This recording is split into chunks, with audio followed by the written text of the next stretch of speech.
आज से 3 महीने पहले हमने देखा था कि जापान की अर्थव्यवस्था जो है वो रिसेशन में चली गई थी, जिसका परिणाम बल्कि ये भी हुआ था कि उसके बाद जापान दुनिया की तीसरी नहीं बल्कि चौथी सबसे बड़ी अर्थव्यवस्था रह चुका था। इस पूरी चीज़ को लेकर हमने वीडियो भी बनाई थी, अगर आपने इसको नहीं देखा है तो ज़रूर देखिएगा।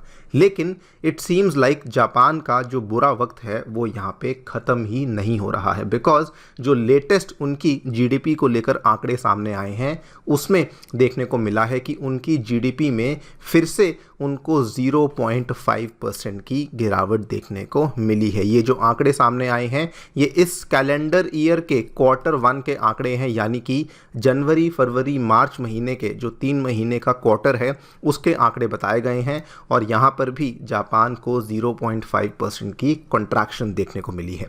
सुनने में लगता है कि 0.5% कोई बहुत बड़ा आंकड़ा नहीं है, लेकिन जापान के पॉइंट ऑफ व्यू से देखेंगे तो उनके लिए ये बहुत बड़ा आंकड़ा है, बिकॉज उनके लिए जो पिछला कैलेंडर ईयर था उसके Q3 में उनकी इकोनॉमी 3.3% गिरी थी। पिछले कैलेंडर ईयर के Q4 में उनकी अर्थव्यवस्था 0.4% गिरी थी और उनको उम्मीद थी कि इस कैलेंडर ईयर का जो पहला क्वार्टर है उसमें इतनी ज़्यादा गिरावट देखने को नहीं मिलेगी, लेकिन उसके बावजूद उनको यहाँ पे 0.5% की गिरावट देखने को मिली है। और चूंकि यहाँ पे सडनली उनकी जो जीडीपी है वो अभी भी गिरती ही जा रही है, जो जापान का सेंट्रल बैंक है जिसको बैंक ऑफ जापान कहा जाता है उसकी रणनीति में उनको बहुत सारी प्रॉब्लम्स फेस करनी पड़ रही हैं। दे आर नॉट अवेयर कि अब वो अपनी इकोनॉमी को रिवाइव करने के लिए बेसिकली क्या करें। इसके बारे में तो दोस्तों हम लोग चर्चा करेंगे ही करेंगे कि जापान में हमें क्या देखने को मिला है, ऐसी उनकी जो स्थिति है वो किस तरीके से बनी है, लेकिन ये भी समझेंगे कि इस पूरी की पूरी चीज़ का जो इम्पैक्ट है वो इंडिया की जीडीपी पे और इंडिया की रैंकिंग के ऊपर क्या पड़ने वाला है। आइए शुरू करते हैं मेरे साथ। मेरा नाम है अनिरुद्ध। यदि आप लोग हमें फॉलो करना चाहते हैं, हमारे लेक्चर्स के अपडेट्स को प्राप्त करना चाहते हैं तो यहाँ पर दिए गए टेलीग्राम चैनल्स के माध्यम से ऐसा कर सकते हैं। ऑल राइट, सो जापान जब ये वाला कैलेंडर ईयर शुरू हुआ था, यानी कि 2024 का कैलेंडर ईयर शुरू हुआ था, जापान के जो अर्थव्यवस्था को स्टडी करने वाले लोग थे उन्होंने पहले ही बोल दिया था कि उनको उम्मीद है उनकी जो इकोनॉमी है वो 0.3% से यहाँ पर गिर सकती है, मतलब कि जीडीपी में 0.3% की गिरावट देखने को मिल सकती है। लेकिन जब रियल नंबर्स सामने आए तो उन्होंने देखा कि उसमें 0.3 नहीं बल्कि 0.5% की गिरावट देखने को मिली है।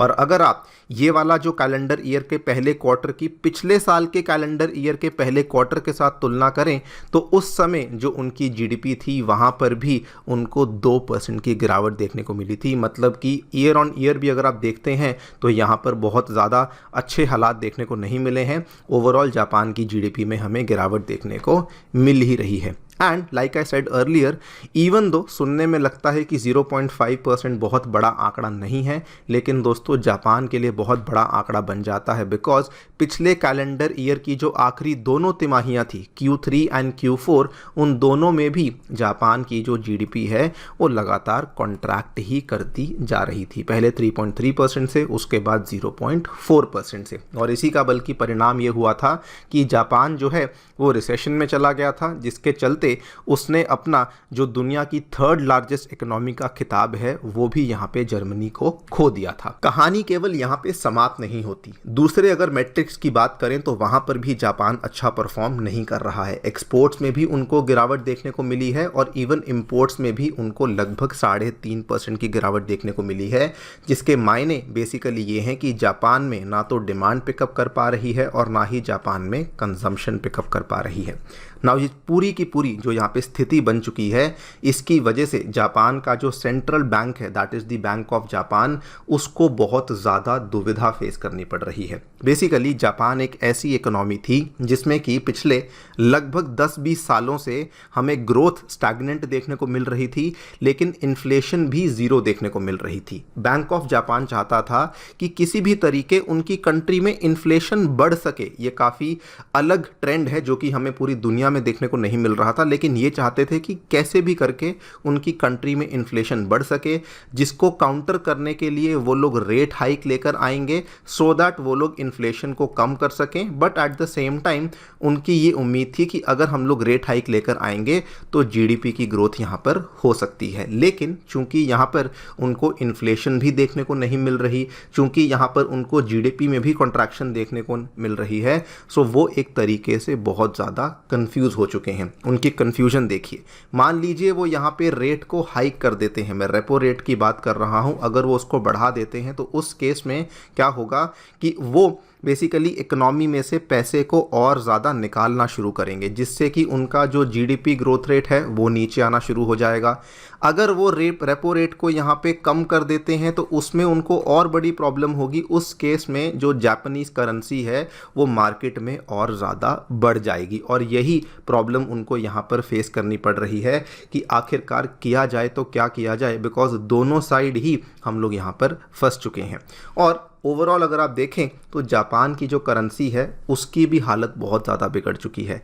एक समय ऐसा माना जाता था, कहा जाता था कि दुनिया में अगर आपको सबसे सेफ हेवन, सबसे सेफ करेंसी में निवेश करना है तो आप जापान की जो करेंसी येन है उसमें जाकर के निवेश कर सकते हैं।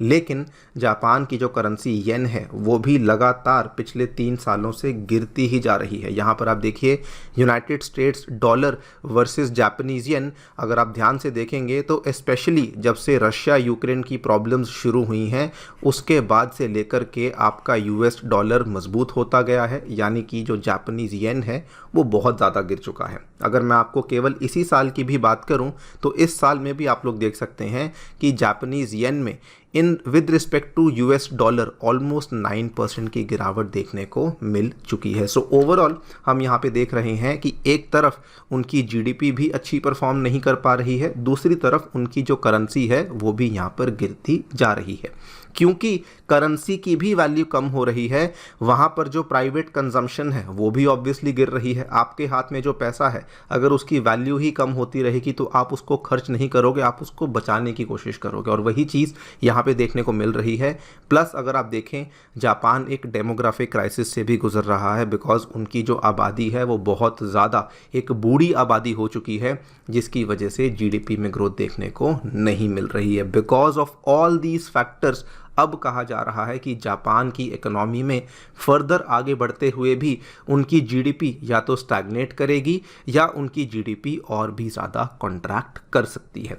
इस पूरे मामले में अगर किसी को फ़ायदा हुआ है तो वो है भारत। ऑब्वियसली भारत एक ऐसा देश है जिसमें कि हमारे पास जो आबादी है, पहली बात तो वो बहुत ही लार्ज है, दूसरी बात हमारे पास जो यंग आबादी है, जो युवा आबादी है, वो भी हमारा जो डेटा सेट है बहुत बड़ा है। इसीलिए कहा जा रहा है कि भारत अब जापान को 2025 में ही ओवरटेक कर लेगा और उसके अगले साल हम लोग जर्मनी को भी ओवरटेक कर सकते हैं। बल्कि अगर आप देखें आईएमएफ के द्वारा भी इंडिया के जीडीपी ग्रोथ के फोरकास्ट को बहुत ज़्यादा इम्प्रूव कर दिया गया है। उन्होंने कहा है कि इंडिया का जो फाइनल प्रोजेक्शन आएगा FY 23-24 का, वहाँ पर दे आर एक्सपेक्टिंग कि इंडिया में 7.8% का हमें उछाल देखने को मिल सकता है। अच्छा, नॉट जस्ट जीडीपी, बाकी आंकड़ों की भी बात करें तो इंडिया का जो इन्फ्लेशन रेट है वो भी काफ़ी गिर चुका है। यहाँ पर आप देख सकते हैं हमारा जो इन्फ्लेशन रेट है वो 10 महीने के लो पे आ चुका है। और इवन दो दुनिया भर में इन्फ्लेशन चल रही है, लेकिन भारत ने इस इन्फ्लेशन को काबू में कर लिया है।